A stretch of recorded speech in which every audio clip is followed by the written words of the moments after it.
Agud Voch Rabboisai. Leilu Nishmas Imi Mirosi Rusbas Mordechai. Today's share is sponsored by our Parnas HaChodesh, Shmuly Hecht, in honor of David Zlatnik F200, Akiva Sulkowitz F94, Sholom Rand F202, Shmuly Davidowitz B202, and the official 8-minute Daf Yomi committee. And that's all we have, folks.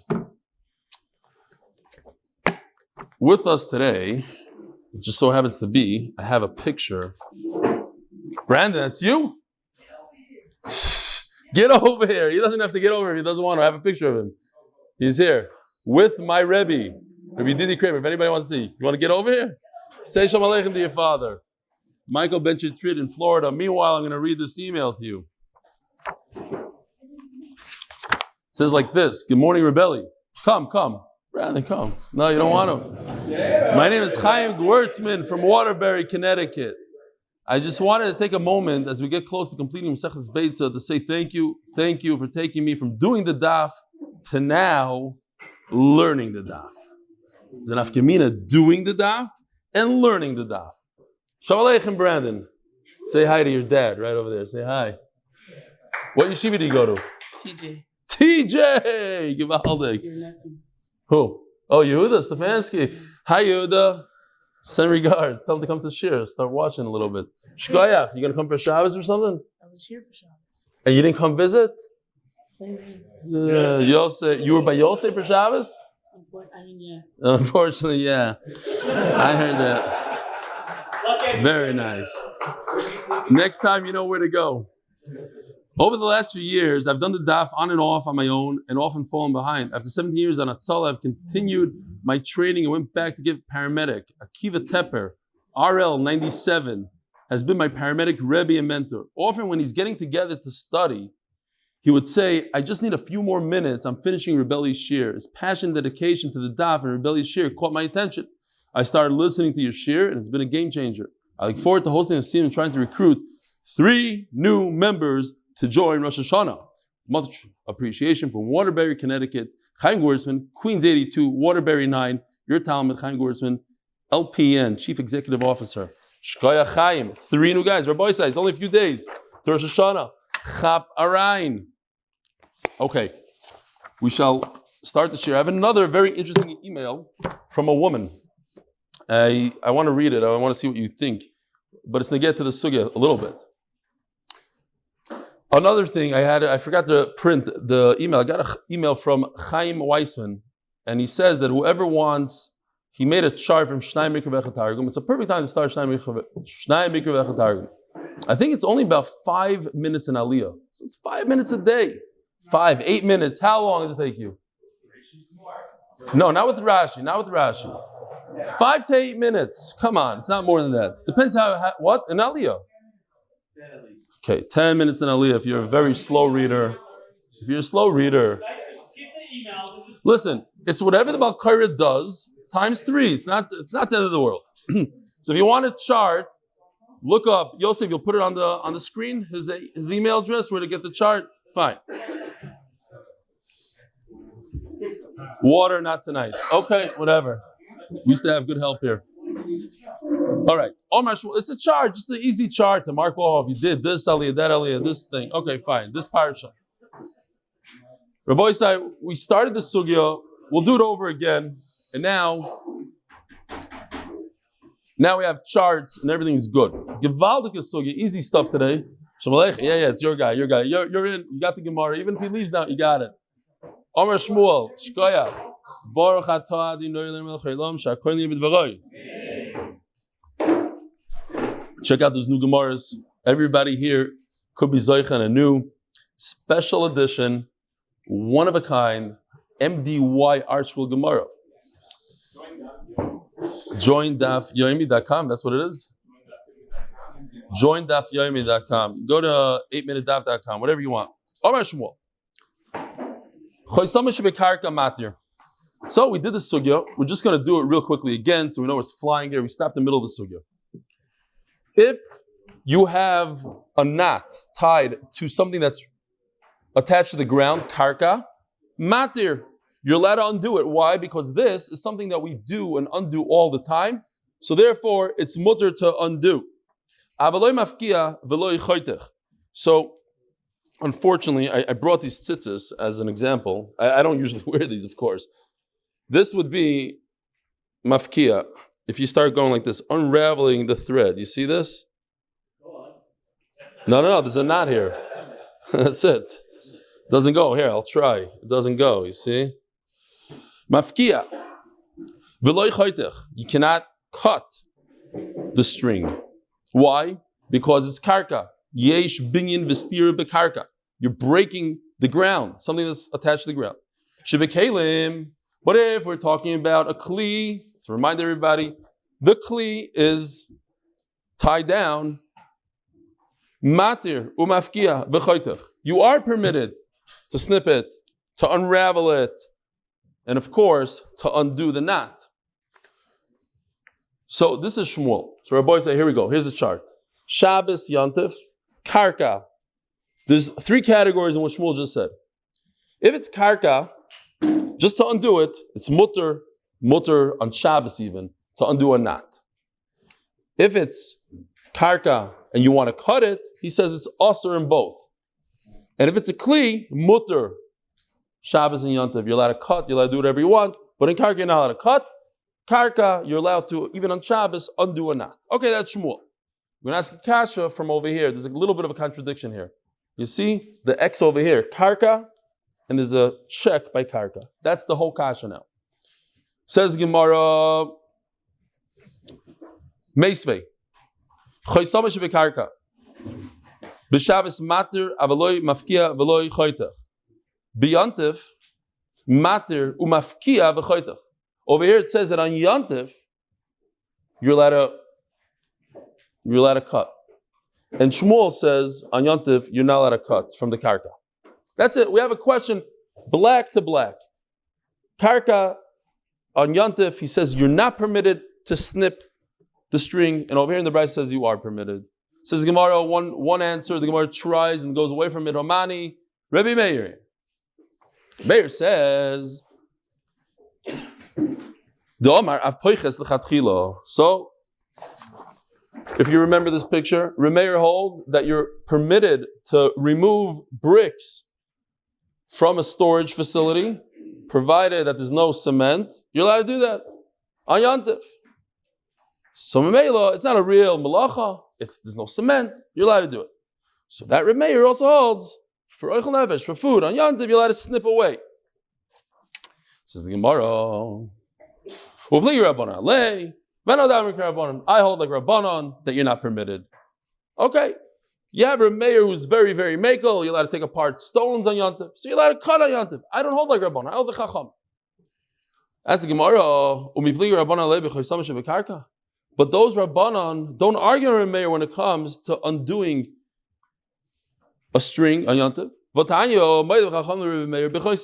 Everybody's in agreement when it comes to a rope that's tying down a door, a cave, a well. But you can't do, on Shabbos you can't cut. And look what it says. The last words on the Amud. Shmuel is machmir, and he says on Yantiv you cannot. There's a big red X here. On Yantiv you cannot cut. And the bottom line here is that even Chachamim hold that on Yantiv you are allowed to cut. So who does Shmuel go like? We don't have a Mandamar yet that says like Shmuel. This is the Gemara, top of Amud Beis, Amud Aleph, Leiv. Who the Omar Kaitana Shmuel will hold like another Tana? The Sanya. When it comes to the ropes that are tying down something that's attached to the ground, you're permitted to undo them, but you're not allowed to cut them. That's great.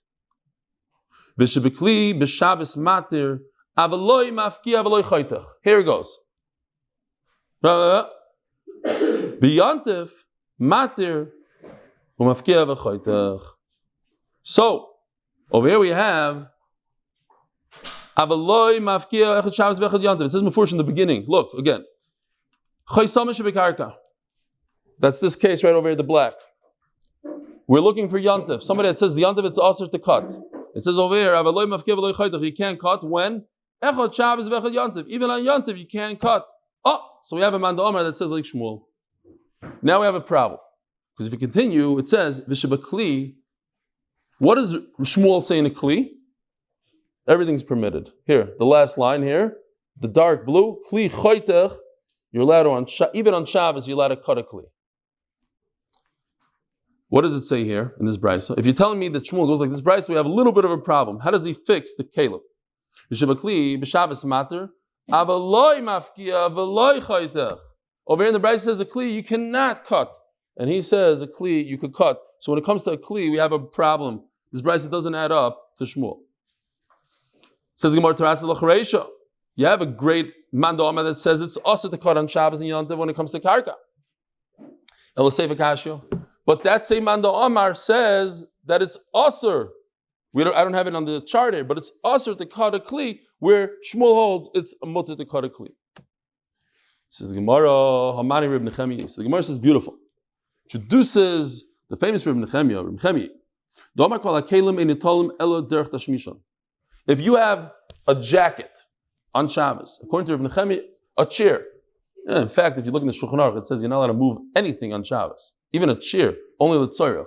Okay, fine. Reb Nechemia is of the opinion that you can't take this jacket and cover a squirrel with it, or hang it up and then make a mechitza with it. You could carry a jacket if you want to wear it, because it has one way of using it, and that's the only way to use it. So if you have a knife, what do you do with a knife? Cut food. You smear butter. But you don't cut ropes with it. So, okay. But it comes out that even according to this Reb Nechemia, Rashi points out beautifully, according to Reb Nechemia, if you have a rope around the Kli and you're very strong, you could snap it like that on Yom Tov. The problem is to take a knife out of your drawer, according to Reb Nechemia only, and that knife is designated for food and not for ropes, and that's why it's also. That's the only reason why it's also. Okay, so we have a Beitzah that says like Shmuel and the Reisha. The Seif is like Reb Nechemia, a very big machmer. Reb Nechemia, Ma'ir Shabbos, Afil Yom Tov Nami. So then, according to Reb Nechemia, it should be muktzah. Muktzah is muktzah, and you should be usher to use this knife even on Yom Tov to cut the rope. Maybe he's more machman on Shabbos. He doesn't say so. Very, very simple. I didn't make a chart. I ran out of time, but it's very simple. You don't need a chart for this. We have a three-way machlokes here. Tani chada masikin bekelim. What's the word masikin? Masikin means to make a fire. When can you make a fire? Obviously, we're talking about Yom Tov.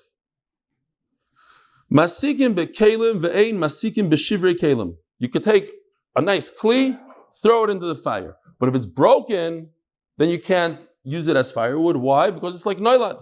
Just now it became available to use. Before it was in my china closet. Now I'm using it for firewood. It's noilad.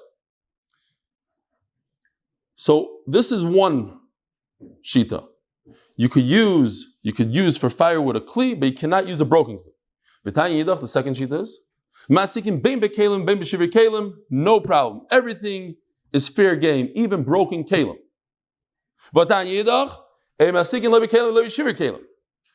So it goes mikatza l'katza. One shita says you can use everything, even broken kelim. The other shita says you can't even use whole kelim, and then you have the middle shita. You can use whole kelim, not broken kelim. And the Gemara says very simple. Like Hashem. Rabbi Yehuda. The first one that says masikim bekelim ve'im masikim b'shivir kelim. Rabbi Yehuda is of the opinion there's muktzah, there's noilad. So therefore you cannot use the new kelim. Reb Shimon, the middle one that says you can use everything. That's Reb Shimon. He doesn't know the noilad. So of course, if Rabbi Yehuda says you can use a whole kli, Rabbi Shimon also holds that. But the broken kelim also you can use. Why? There's no noilad according to Reb Shimon. Reb Nechemia. Even on Yom Tov, we're talking about Yom Tov now, not on Shabbos. And on Yom Tov, Reb Nechemia says you cannot use a bowl made out of wood for firewood, because a bowl made out of wood is made for what? To eat your soup, and not to put in the fire. So Reb Nechemia says everything has one purpose, and you cannot use it for a second purpose, even on Yom Tov. So don't try to tell me there's a difference between Yom Tov and Shabbos, that on Yom Tov he's mekel. Here you see Reb Nechemia is machmer on Shabbos. Says the Gemara, Trei Tanoim ve'Ali b'Reb Nechemia. Okay, there are actually two Tanoim that argue in what Reb Nechemia said is Shabbos different than Yontif or not? And we hold like the Tana that says Shabbos is different than Yontif, and that answers the question. The official Mishnah, sponsored by official Refuas and Yeshuos for Baina, Bas, Yontif Devorah. We have some very, very interesting sugis on Amud Beis. And starting here, Ein Poichasin es Haner. Okay, so Poichasin es Haner means, Yoni did it beautiful. You take, in those days, they made earthenware, a lot of earthenware. They do it today too.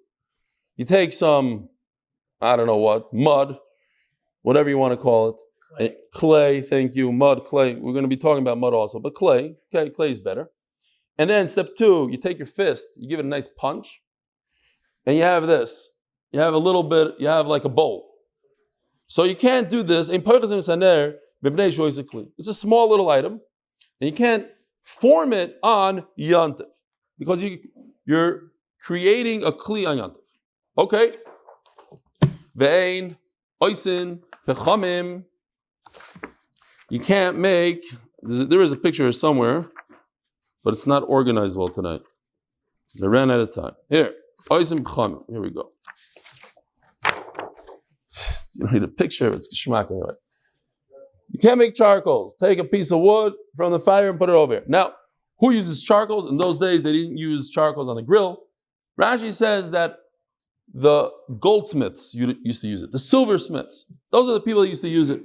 So Mela, you're not allowed to make a pchamim and yantiv, you're not making charcoal. You're making a kli, says Rashi. Making a kli, believe it or not. Making a new charcoal is a kli. Ve'ein chaytchis apsila. You cannot cut a wick on yantiv. Rabbi Yehuda Omer, chaytcha be'ur. When you cut the wick, you're creating a wick, you're finishing it off, you're finishing off a kli. Rabbi Yehuda Omer, chaytcha be'ur. The Gemara is going to explain this picture right over here. We could cheat, we could do chazara. It's if the wick is connected to 2 kalim and they have oil in them. So when you light the center, it'll go and it'll start lighting on both of them. So maybe you're allowed to. I saw an interesting shaila. You know those, not so many people use it anymore, but they used to use the floating wicks. You know, for Hanukkah, take the wick and you put it in a floater. Is putting in the floater asar and yantif? What do you guys think? Yes or no? Hillel knows the answer.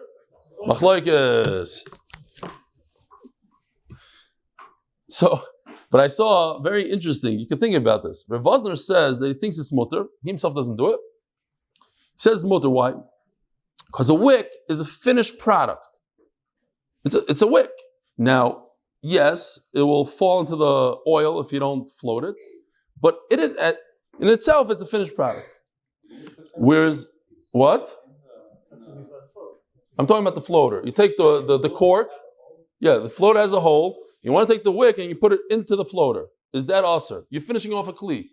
He says it's not, because the wick itself is a kli. Not like over here that the wick is too long, too short. He says, very interesting. Is it different than putting a belt on your pants on certain situations, or putting a shoelace in your shoes? Is that a problem?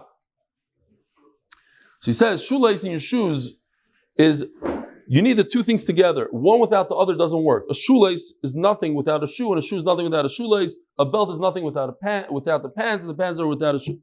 But over here, but you could hold it and use it. You could use it. You could do it in different things. I'll hold it with something else. That's what he's saying.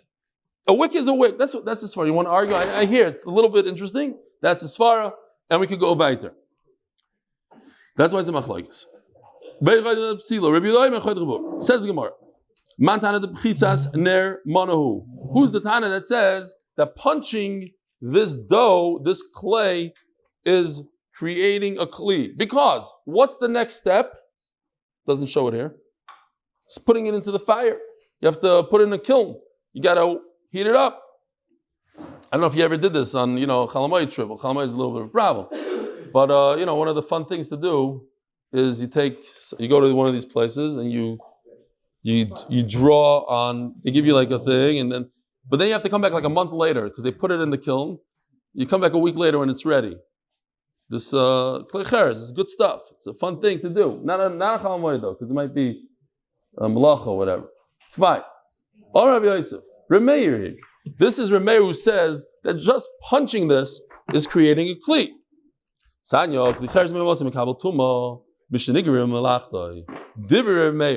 Remeir does hold that you don't have to put it into the oven. Just by creating a form, that's enough to be considered a kli. No, you have to take it to the final step of putting it into the oven. Who told you that this is Remeir? Our mission is Remeir. What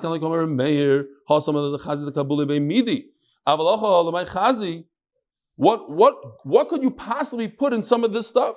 Maybe he's talking about a kli, a larger vessel. I can fill it up with fruit or whatever. Rashi points out, what are you going to put in this? If you're going to put liquids, it's just going to dissolve. So what can you possibly put in this? It's too small for a pri. Oh, says the Gemara, chazi, likabuli beipshite. You can put coins in it. Yes, you're right, it's very small. Nevertheless, you can still do something with it. Our Mishnah is a different Tana. His name is Rabbi Eliezer Tzaddik. It's not. It says, ilpasam charanis, which we're going to see, are flat plates.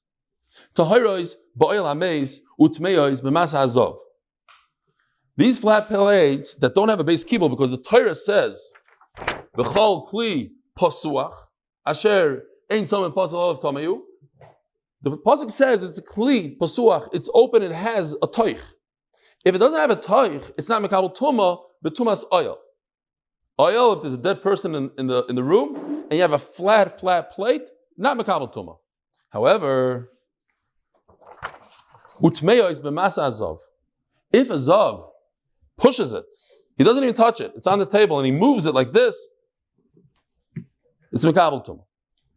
Because you don't have that kula that we have by oil amaze called klip suach.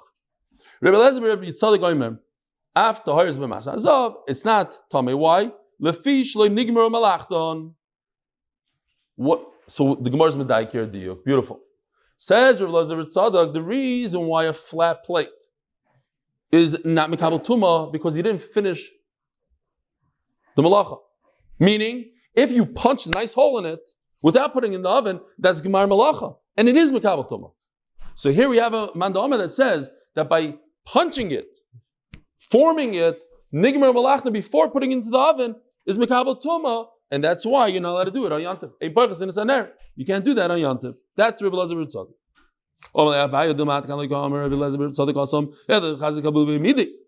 So on the same exact thing, I asked the same question. Maybe even Rabbi Eliezer Tzadok would admit, since it's tiny, look at this thing. I once had one at home. It got lost. I bought it off, maybe a scam artist. I have no idea. The guy took us, he was, this was years ago, he was a, you would tell me, their own, a tour guide, took us in Yerushalayim. He says, and he says, this Arab you could trust 100%. He's gonna sell me one of these from the time of the Beis Hamikdash that was found in a thing. Don't ever buy one of those. I bought it. And it disappeared it was in my China class, I guess, over Purim. Somebody took it, I don't know. They liked it. It had a number on it, like an official, he stole it from the not a Roman. Number 2 out of 100. Yeah. Number 2 out of 100. I fell for it, okay. No, the guy was a from tour guy. He says, no, you can trust him. I'm telling you, it's legit. It's legit. It's from the time of Beis Hamikdash. All right. It would have been cool to have it anyways. And it was a little burnt on the bottom. They did a good job. They didn't sell me a new one. You could tell that they used it. Yeah. I fell for it. Okay, I fell for it. What do you do with this tiny lamp? You can put coins. Torah. You can't form the clay, put your fist in it, and you can't make flat plates on Yontif. He says you're allowed to. My chironiyos, I love when the Gemara does this. I'm review the ironiyos. You want to know what chironiyos is? I'll tell you. Another Aramaic word. Ironiyos. Oh, my ironiyos. That also doesn't help us much. But chakliyasa means like a farmer, like a villager. These are plates that they use in the simple places. If you're in New York, you're a chashav guy in Flatbush. Hey, you're going to use a flat plate? You kidding? What are the... You can't make a shidduch like that. You know, the very makbid. They ask the first question: what color tablecloths do they have on Shabbos? What does the china look like? Oh, this guy, the china, it's the flat type. Flat type. No more shilas. End of the shidduch, gone. Yeah. I'm not. By the way, I'm not joking. This is some of the questions they ask is what color tablecloths on Shabbos? Is it this? And cheshek? Yeah. What kind of car the guy drives? Fine. The guy's a murderer. Well, say who cares? I said there's this and there's tablecloth. I forgot to ask about the guy. Okay. Next. Now. Who? It's not really a joke yet.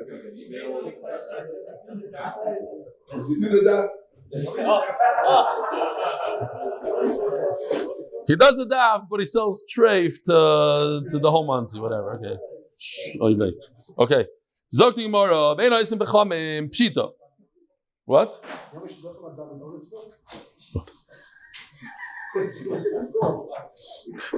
Between themselves, whatever. Okay, anyway. The bottom line is, over here it's a shaila. Once again, we're going back to the Mishnah of Pchas.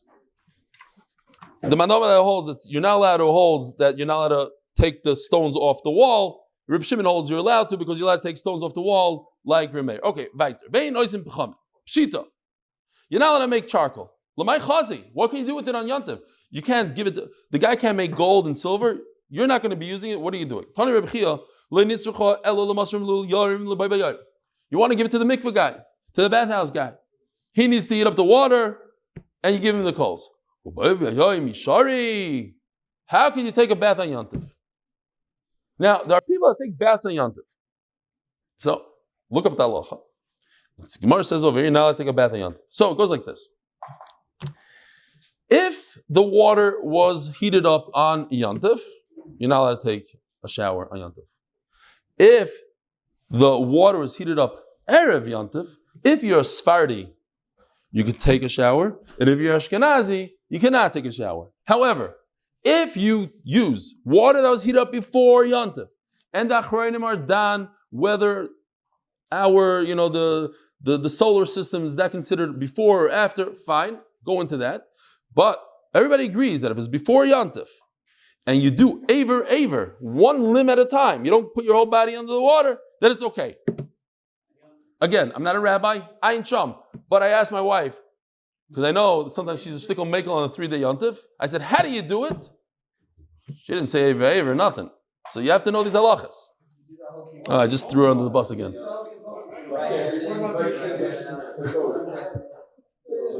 Okay. Mikvah has to be, can't be Yatzilenis, that's Gershon. That's another problem. Okay.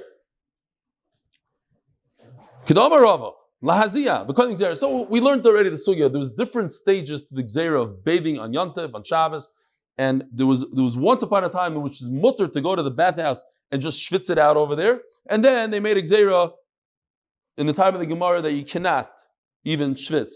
Hachanami Lahaziyah, vekoidem Yontif. Okay. Koidem Gzera. All right. So what are the Mishnah saying? The Mishnah says you could use a charcoal. What are you going to do with the charcoal? You can't give it. You're going to use it in the bathhouse. But you can't take a bath. You're right, but you could sweat it out before the gzeira, and now it's also because we can't sweat. We can't go to the shvitz. You cannot take a. Where's that picture? Oh, you can't do this, right? Can't do this. Okay. Why can't you use a knife? Because you're making 2 wicks over here. And then the day with a fire, you're also making 2 wicks. What's the difference? How you do it?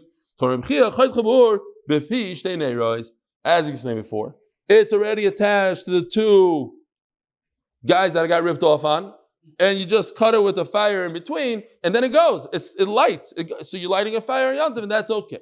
We just turned to Amud Beis Amud Beis, sponsored by the MDY Tehillim group. For all those who need Shidduchim, Refuas and Yeshuos, please join us at Tehillim.com. Sponsored by Natan Khoshnood. For zechus, for my children, Aryeh Calev ben Devorah and Yakov ben Devorah, should be both do well in Eretz Yisrael, have a cheshek in Torah, mitzvos and yiras, shamayim. Omer Rav Nosson. What's his name? Khoshnood. Hashem just needs the Calev ben Aryeh Calev ben Devorah thing, not the last name. Fine. Omer Rav Nosson Barab Omer Rav. Moichatin is apsila b'yontev. You're allowed to do mechita. What? My moichatin? What does it mean? You're allowed to trim the wick on yontev. Omer Rav Chanina bar Shlemya la'aduye chushcha. It's to remove the top. You know when it gets all black and doesn't work so well. You remove that. You trim off the black, the charcoal, and then it starts working better. Tona bar kapara. Shisha dvarim nemer b'psila. There's 6 halachas. Then when it comes to a wick. 3 are chumrah, 3 are kula, lahachmer. Ein goydlen oisa lechatchila biyantev. You don't twist it together like this. If you have all these guys separated, so you don't go like this on yantev. Why? Because that's making a kli. You know, like the husbands are supposed to do, singe it before yantev. So you don't singe it so it should light better. You just light it. Finished. And you cannot cut that. We had in our Mishnah, you can't cut it into 2. What are the 3 kulas? You're allowed to press it. Kvetch it a little bit. You know, sometimes those wicks, they come very thick. You go like this a little bit, it comes thinner. You're allowed to put it in oil, soak it in oil. And that we saw, you're allowed to do this, you're allowed to cut it with a fire. Atire Bavel, it's a lotion of Ashire, like Atire, Ashire, Bavel. Yard the Gehenim. The rich ones in Bavel, they deserve Gehenim. Why? There's a person, he came to Bavel. I thought he's a little unfair, personally, when I read Rashi. He went to the guys in Bavel, he said, listen, I'm new here. Give me some of your merchandise. I'll sell it. I'll split the profits with you 50-50. They said, get out of here. Go back to Israel, wherever you came from. Okay. So then he said, I was trying to make business here and try to do it on my own. Nobody's giving me business. Nobody's giving me a job. Mizaine, so give me some food. Mezin nami lezainu. That was really bad. They didn't feed him.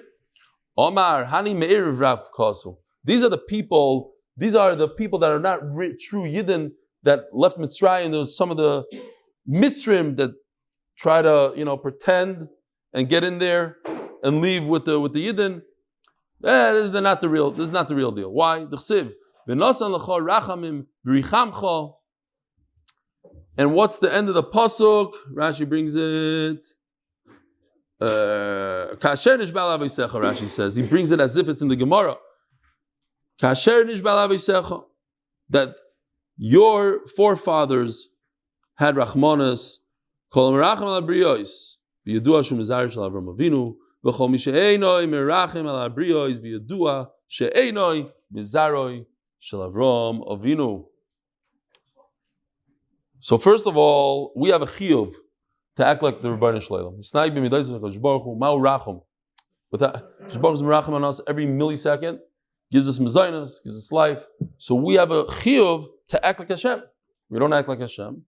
Then if we don't believe in Gemilas Chesed, then we're kaifer baker.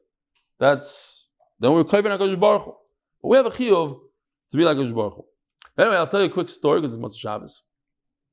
From World War I don't know if anybody knows this, there's about 80,000 Yidden in Yerushalayim. 20,000 died from starvation. 20,000 Jews. 25% of Yerushalayim. That is, people were selling everything they had. You'd see an Arab walking around with a strimal and a kaftan, one of these things, because people just selling their stuff. So there's a story about this guy by the name of Porush. I guess he was a pretty wealthy guy. He started a school in Yavniel, and he was walking in Meir Sharm, and he sees the wife of Rav Yosef Salant selling matches. So he's like, I don't need matches right now. So he kept on walking. He said, but Lamaisa, at the end of the day, it's a chosh of a person's wife is sitting out in the street trying to sell matches. So he walks back. He says, yeah, I'll take the matches. I need matches. So he takes the matches, puts it in his pocket, and goes weiter. And that was on Ishana Rabbah. On Simchas Torah, he decided to go to Yavniel. So he takes all his stuff and he goes to Yavniel. And on the way, he gets stopped by soldiers. And they said, "You're a traitor. You're trying to run away from the war, trying to run away from the army." So he says, "No, I'm an American." So you're not an American garnished. So he pulls out his passport, but they couldn't read it. It was too dark. Oh, but then he had the matches. And first they beat him up real stark. They beat him up and they started schlepping him. And then he remembered he has matches. He said, stop, let me show you. And he pulled out the matches and he went like this. And he showed them the passport. And he's American. Weiter. He said, if you have Rachmanis, it saved his life, basically. At least for that point. All right, Zok Gemara. V'omer Rav Nosson bar Abba Omer Rav, Kol mitzape al shulchan acherim oilam choshech ba'adoi. If you are dependent on others, you have a dark world. Everything becomes dark. Shenemar noidedu lalechem Aryeh yoda kinochem biyodi yoy choshech. Day is dark. So I saw a beautiful Satmarov. I thought it's Givaldic because it's on this week's parasha, this coming parasha, Noach. He says, what's pshat that when you're dependent on somebody else, oilam chashuch. So he says that the pigeon, the yoina, it says in Shir Hashirim, what's the lashon? I wrote it down here, if I could get to it. Hinach yafe rayasi, hinach yafe naich yoinim. There's a medrash in Shir Hashirim. Akash Baruch Hu tells Klal Yisrael, this yoina brought the Ali Zayas, the leaf of the olive. She brought light to the world. So you also have to light the menorah. You light. So what's pshat? Well, the yoina brought light to the world. It's a good pshat. You could say over at your Shabbos table. Light to the world.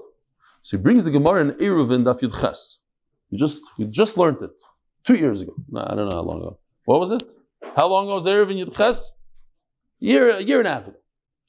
How many days? That was ever. I was trying to see if you know like that. So, Erev in Yud Ches, it says over there that the Yaina said, I rather eat this very bitter olive than be soymech hashulchan chaver, than getting honey from my friend. Remember, I described then that I ate an olive. It was the worst tasting thing I've ever ate in my life. Right off the tree. Don't ever do it. It stays in your mouth for 2 hours. So he says, Givaldik, this yaina brought light to the world. By saying, I'm dependent on HaKadosh Baruch Hu. Whatever HaKadosh Baruch Hu does and gives me, that's what I'll take. Even the most bitter, disgusting food, an olive straight off the tree. I'd rather take that. So if you're dependent on somebody else, you're eating from other people, then what are you? You're cheshek. You're in cheshek. That's what it says here. You have the light of the yaina and the cheshek. Okay, I thought it was Givaldi because this Gemara and Parshas Noach. Says Gemara weiter. Rav Chizda Omar af chayov enum chayim. It's not even a life. Forget about cheshek. It's not even a life. Tonara banon. Shloisha chayim enum chayim. There's 3 people that their life is not considered a life. Ve'elohein. Hamet tzapel shulchan chaveroi. Person who's dependent on his friend for support. Listen to this one. Omi she'ishtoi moisheles olav. Now, Rabbi said, this is in this week's parsha. Baruch Hu cursed Adam, or Chava, I should say. V'hu yimshol bach. V'hu yimshol bach, it says. He'll rule over you. So if it's fakert, she rules over him. Chayav einam chayim. Now, there's a beautiful marshal here. I know there's some women that are watching, and they're going to get all nervous. So for this, let me read this email. I have this email from this Isha Chashuva. I hope I can find it. Where is it? I think you know what? I have to read it off my phone. I didn't print it. Let's see if I can find it here real quickly. Here we go. It's from Hindi W. Okay. I hope nobody knows her. Anonymous. I've heard about all the amazing work you're doing and want to wish you Hatzlacha Vayter. If you're wondering if you have any females signed up, I want to first assure you that no, I'm not learning your Gemara. Although I've listened to snippets of Yeshurim as I enjoy your sense of humor, I'm also interested in what my husband is doing each day. And that brings me to my point. My husband learns the daf with you, which is of course amazing. However, I see it as a little as an excuse, meaning all I hear from him all day is, I need to do the daf. I need to do the daf. I feel this takes away from my help. I need him in the house. He doesn't help me at all. And his excuse all day is, I need to do my daf. So, I was wondering if you could mention in your shir that equally important to doing the daf is to actually be there for your wife to help her. Thank you, and aslacha rabba. Did your wife write us? Rabbi Stein. So I don't know if this is, I'm not, first of all, to Mrs. Hindi A.W., it happens to be that my wife opened the support group for these kind of women. So you can talk to her. However, the Marshal says, what's this Ishtay Moshela Salam? He says, it's a woman that takes her husband away from Torah. So I don't know if she's an Isha Moishelas, you decide on your own. I don't know what he's doing. Yeah, the famous thing, everybody knows this joke, but this guy was sitting Shiva, and after the Shiva was over, the woman comes over to the husband and says, now I know that Shachris is not 10 minutes and Ma'ariv is not an hour and a half. I just learned. So, yeah. So I don't know what this guy's doing. All day he's learning daf. Daf takes an hour. If he's doing chazar, 2 hours. So Miss Hindi, if he's doing it for 17 hours, we got a problem. Maybe he's a huge master. I don't know. Each person to their own. But don't be that person that takes away. Yosef Ermin, right over here, sitting right over here. 3 years ago, I said this many times. 3 years ago, me and Yeshua were walking down this street right over here. We bumped into Yosef Ermin and his wife. I said, Yosef, I started a shir. You want to join us? He goes, I don't know. I have the kids. I have to take them out to school. It's what, 8 o'clock? I don't think I could do it. And his wife says, you're going to daf. And the next day he was at daf. And 3 years later he's at daf. He doesn't miss a day. He brings his kids with him to daf. So you have a...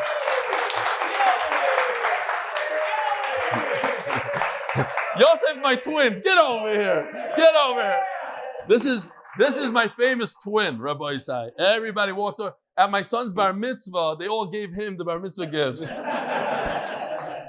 Yosef, gewaltige guy. Okay.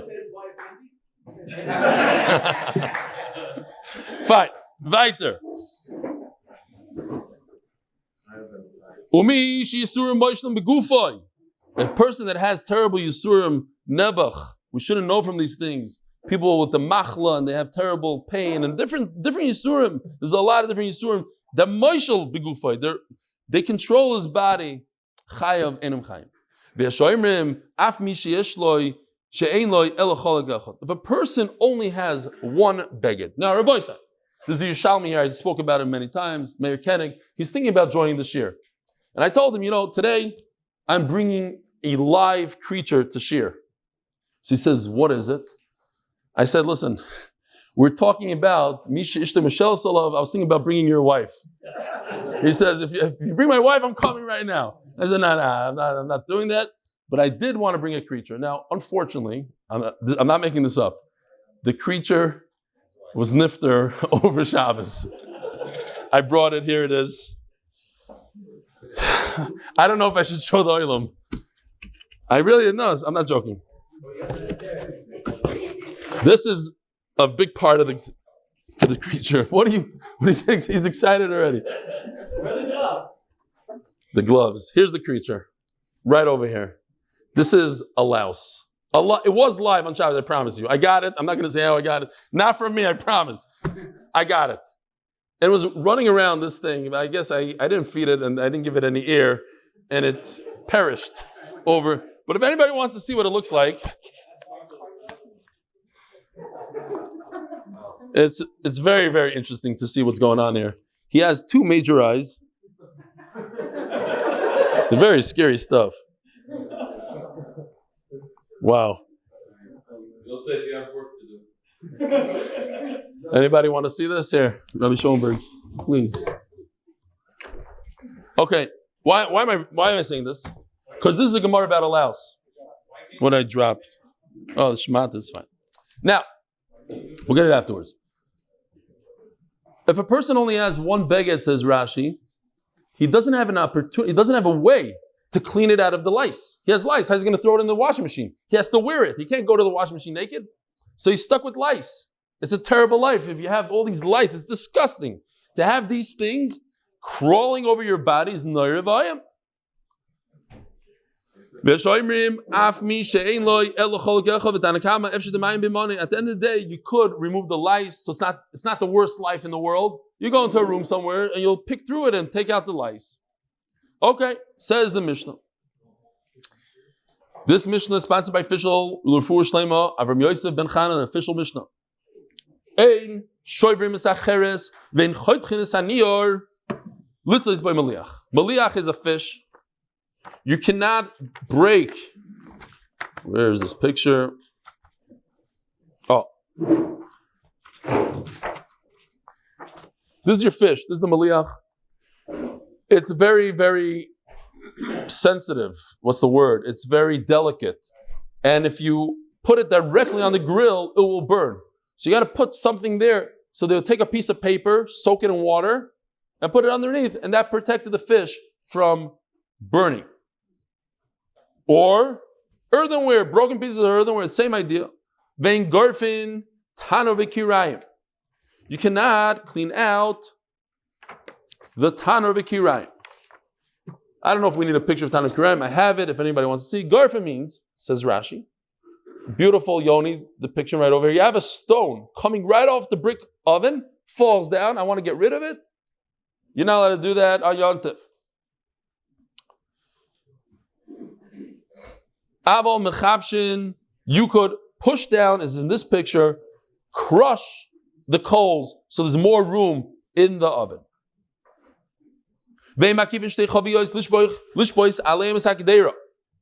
So, here you go. This is the picture. You're building an oil. You're taking two barrels or jugs, and you put a pot on top of them. Aser. Rashi, interesting, says almost a lashon of tripod. I like these Rashis. Tripod, he says something like that. But anyway, instead of making a tripod out of metal, you make it out of wine bottles. And you cannot take a piece of wood and support a pot. The pot is tilting, lift it that way. So the Gemara in the beginning understands to take the door and support the pot with it. And the Gemara says, no, you're taking a piece of wood and supporting the door. Okay. You can't do one of these on Yom Tov. You can't steer an animal with a stick on Yom Tov. Muktzah. Rabbi Lezer, Rabbi Shimon Matter, we'll see in the Gemara that's not really about muktzah, it's about chinga. Rabbi Lezer, Rabbi Shimon Matter says, okay, my taima, why can't you cut paper or cheres for the fish? You're fixing something. If the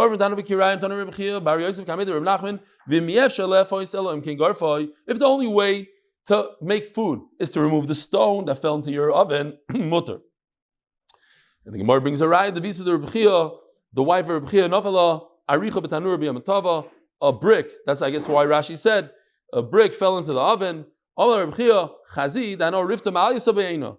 he told her, we had a similar lashon earlier on in the Masechta when one of the wives, I forgot who it was, Rav Yosef or somebody, was using a sifter and she flipped it over, and her husband, Rav Yosef, whoever it was, said, make sure I like good, fluffy dough. So don't flip it over. Make sure it's right side up. Over here also, make sure that I have good bread, meaning get rid of that stone immediately. Don't worry about it. Rava told his helper, Tivili bar avzo vizdar mecharoicha. So, I guess back in the day they used to do what they do today in China and in other places. Take a duck, a goose, a duck, and roast it. Now, it was a smaller oven than this, and space was tight. And if the bottom had this charcoal, you see this right over here? You don't want this touching your duck. It will ruin the duck. So he says to his shamish, be careful, get rid of that. Take it out, smush it, do whatever you need to do. So there's airspace. Ravina and Ravashi, the famous two Amoraim that wrote the Gemara. So Ravina tells Ravashi, Ravacham told us, the Mar Shurikin Leitanur B'Yom that I heard about you, I heard Lashon Hara about you. I heard that you had to take some mud and you'd close the tanur here. Here's the tanur. Yeah, tanur, one. You'd close the top with mud. I didn't make the mud. What are you worried about? That I'm making I'm doing a malacha by making the mud? No, I got it from the river pras. But you have to show that you're going to take the mud from this place on the Har Pras. You can't just go to any area on the Har Pras and grab mud. You have to be miyachad it before Yontif. Omar Avino, the kitmo shari. If you're going to use ashes to close up the tanur, what's the problem? Megabel, making like mushing it together. There's no gibel when it comes to the ashes. It doesn't work very well with water, so you don't have to worry about it. Where's that picture? If we still have it. This one, right over here. You can't take two pitchers and put a pot on top.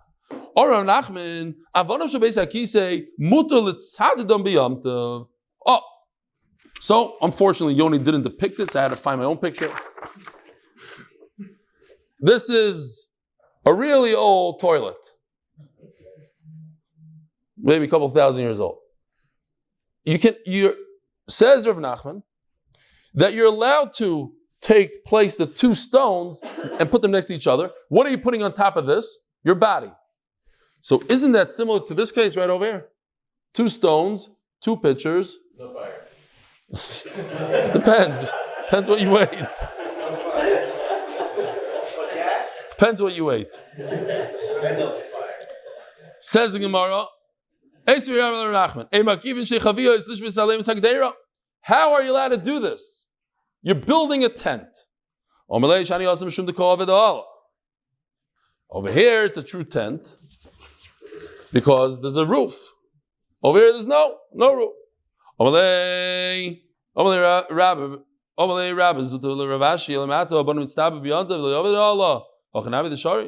you're allowed to build a chair? You're allowed to build something that doesn't have a roof?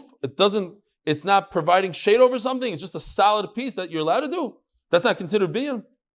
So he says you're right. Here's the pshat. This, you know why this is also? Because the Torah says you're not allowed to build something on Shabbos. On Yontif. Also Torah. Binyan Aryeh also Torah. And to do this, temporary, the Torah never said you can't do it. However, this is also because one for the other. You're right, it's temporary, but permanent is also fine. Bathroom. Now we have to be concerned about Kavod HaBriyos, and Rabbanan removed the Gzeira of Kavod HaBriyos. We had a few times already, different things about stones moving for toilet paper, different things. Over here for Kavod HaBriyos, they didn't say that this is Asur. Have a wonderful week. And we'll see you Beitzah Hashem tomorrow morning at 7:15. Shkoyach, yes.